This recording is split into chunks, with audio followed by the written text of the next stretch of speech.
بسم اللہ الرحمن الرحیم۔ جملہ کفالت کی ذمہ داری، ضروریات کی ذمہ دار اپنی بیوی کا وہ خاوند ہے۔ جملہ اس کی بنیادی ضروریات زندگی کا ذمہ دار کون ہے؟ خاوند۔ اس کی خوراک کا، اس کے لباس کا اور اس کی رہائش کا، یہ تینوں بنیادی ضروریات یہ خاوند کے ذمہ ہے، یہ خاوند کے ذمہ ہے۔ اللہ رب العزت نے قرآن میں ارشاد فرمایا، سورۃ النساء آیت نمبر سورۃ البقرہ آیت نمبر 226 میں فرمایا الرجال قوامون علی النساء،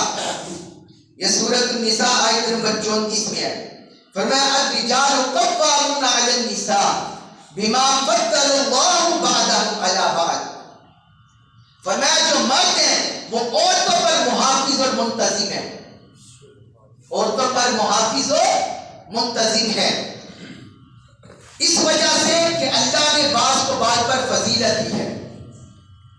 انتظامی لحاظ سے، حفاظت کے لحاظ سے، انتظامی امور میں۔ اور آگے فرمایا وَبِمَا أَنفَقُوا مِنْ أَمْوَالِهِمْ، اور اس وجہ سے بھی کہ وہ اپنے مال خرچ کرتے ہیں، وہ اپنے مال خرچ کرتے ہیں بیویوں پر، اس لیے فرمایا وہ محافظ اور منتظم ہے اپنی بیویوں پر۔ ایک آیت میں ارشاد فرمایا، یہ اللہ رب العزت نے فرمایا سورۃ البقرہ آیت نمبر 233 میں فرمایا وَعَلَى الْمَوْلُودِ لَهُ رِزْقُهُنَّ وَكِسْوَتُهُنَّ بِالْمَعْرُوفِ، اللہ رب العزت نے فرمایا کہ جو جن کی اولاد ہو ان حامدوں کی جو بیویاں ہیں ان کے وہ حامدوں کے ذمہ ان کے ماؤں کا کھانا اور پہننا دستور کے مطابق ان پر لازم ہے، یہ حامدوں کے ذمہ ہے، دستور کے مطابق ان کا کھانا بھی اور ان کا پہننا بھی، ان کی خوراک بھی اور ان کا لباس بھی، اللہ رب العزت نے لازم قرار دے دیا، واجب قرار دے دیا کہ جتنی کسی کی حیثیت ہے وہ اسی لحاظ سے اپنی بیوی کے لیے خوراک کا بھی انتظام کرے گا، کھانے کا بھی انتظام کرے گا اور ان کے لیے لباس کا بھی انتظام کرے گا اور ان کی رہائش کا بھی انتظام کرے گا۔ یا دو کا اللہ تعالیٰ نے ذکر کر دیا، اور پھر اللہ رب العزت نے ارشاد فرمایا رہائش کا ذکر کرتے ہوئے سورۃ الطلاق آیت نمبر 6 میں فرمایا اسکنوہن من حیث سکنتم من وجدکم ولا تضاروہن لتضیقوا علیہن، اللہ رب العزت نے فرمایا جہاں تم رہ رہے ہو تم اپنی بیویوں کو طلاق یافتہ ان کو بھی اپنے ساتھ رکھو، ان کو بھی وہاں رکھو جہاں تم رہ رہے ہو۔ تو جب طلاق یافتہ بیویوں کو رہائش مہیا کرنا خاوند کی ذمہ داری ہے، تو جب وہ عقد میں ہے تو پھر بدرجہ اولا خاوند کی ذمہ داری ہے۔ اور آگے فرمایا وَلَا تُضَارُّوهُنَّ لِتُضَيِّقُوا عَلَيْهِنَّ، اور انہیں تنگ کرنے کے لیے تکلیف نہ دو، تنگ کرنے کے لیے تکلیف نہ دو۔ آگے اللہ رب العزت نے فرمایا اسی سورۃ الطلاق آیت نمبر 7 میں فرمایا لِيُنْفِقْ ذُو سَعَةٍ مِنْ سَعَتِهِ وَمَنْ قُدِرَ عَلَيْهِ رِزْقُهُ فَلْيُنْفِقْ مِمَّا آتَاهُ اللَّهُ، کہ اللہ تعالیٰ نے جس کو جس قدر مالی وسعت دی ہے وہ اتنا خرچ کرے،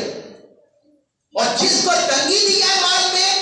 تو جیسا اللہ نے اسے عطا کیا وہ اس میں سے خرچ کرے۔ مطلب یہ ہے کہ جو بندہ ہزاروں کماتا ہے ہزاروں اپنے بیوی بچوں پر خرچ کرے، اپنے اہل و عیال پر خرچ کرے، جو لاکھوں کماتا ہے لاکھوں خرچ کرے اپنی حیثیت کے مطابق، اور جو سینکڑوں کماتا ہے تو وہ سینکڑوں خرچ کرے،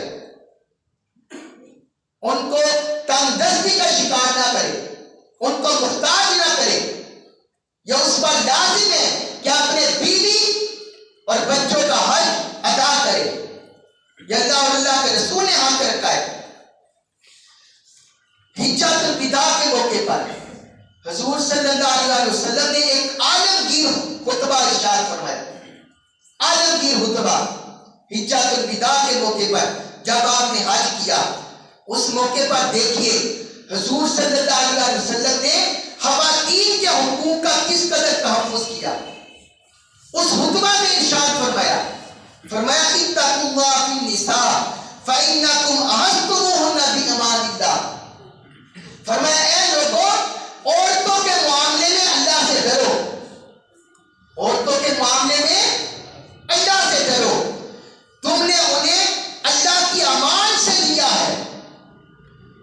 اللہ تعالیٰ کی امان سے تم نے انہیں اپنی زوجیت میں لیا ہے۔ آگے فرمایا وَلَهُنَّ عَلَيْكُمْ رِزْقُهُنَّ وَكِسْوَتُهُنَّ بِالْمَعْرُوفِ، تم پر ان کا یہ حق ہے کہ تم اپنی حیثیت کے مطابق ان کو اچھا لباس بھی دو اور ان کو خوراک بھی دو، اپنی حیثیت کے مطابق ان کو خوراک بھی دو اور ان کو لباس بھی دو۔ یہ صحیح مسلم میں حدیث ہے، سنن ابی داؤد، سنن ابن ماجہ میں حدیث ہے۔ اور ایک حدیث میں ہے حضرت معاویہ بن حیدہ رضی اللہ عنہ، انہوں نے عرض کیا یا رسول اللہ، میری بیوی کا مجھ پر کیا حق ہے، میری بیوی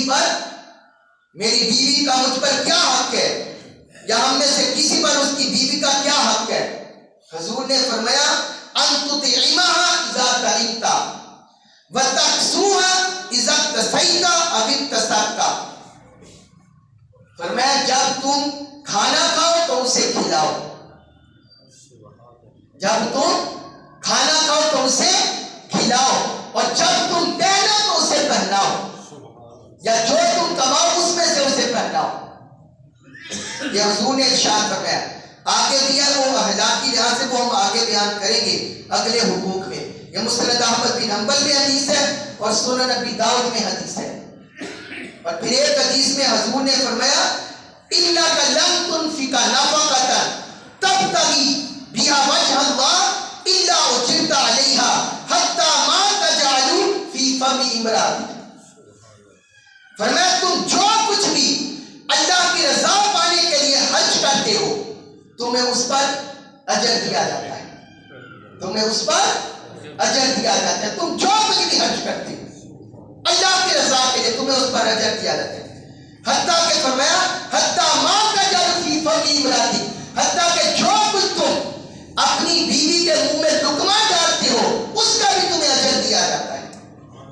جو اسے لقمہ کھلاتے ہو اس کا بھی تمہیں اجر دیا جاتا ہے۔ یہ صحیح البخاری میں حدیث ہے اور صحیح مسلم میں حدیث ہے۔ آج ہم میں سے بہت سے لوگ باہر دعوتیں اڑاتے ہیں، ریسٹورینٹ پر کھاتے ہیں، دعوتیں کرتے ہیں اپنے دوستوں کے ساتھ، مگر بیویوں کو وہ حقوق ادا نہیں کرتے، بیویوں کو اچھا کھانا نہیں کھلاتے، بیویوں کو اچھا لباس نہیں پہناتے، بیویوں کو اچھی رہائش فراہم نہیں کرتے۔ تو جو بندہ بھی اس حیثیت سے